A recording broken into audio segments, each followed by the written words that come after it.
Mogoče ste v medijih opazili v zadnjih dneh, da je uprava za varno hrano naredila odpoklic čajev z metliko zaradi prekomerne vsebnosti pirolinskih alkaloidov.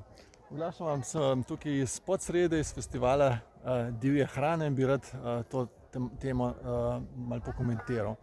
Smetlika je zdravilna rastlina, največ jo uporabljamo zunanje za oči in ne vsebuje pirolinskih alkaloidov, razen če pridejo vanjo v ta čaj iz plevelov, ki rastejo na isti njivi, naprimer kakšen grind vsebuje precej teh alkaloidov.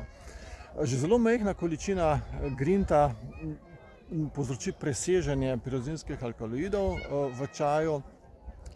Včasih pa, to ni še čisto razjasnjeno, se lahko zgodi, da celo preko zemlje, če je mogoče v prejšnjih letih grind rastel na tisti površini, tisti njivi, da potem smetlika to počrpa preko zemlje in akumulira v sebi.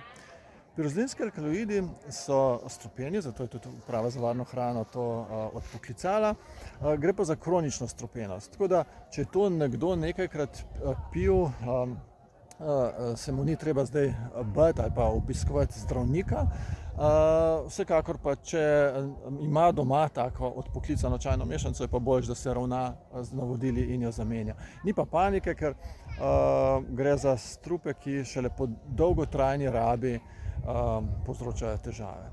Ne gre, drugačen primer je recimo, če je s plevelom, recimo z daturo pridejo pa tropanski alkaloidi v ajdovo kašo, tudi to se je že v preteklih letih dogajalo, tam gre pa za akutno toksičnost, tam pa že ena zaužitje lahko povzroči zdravstvene težave.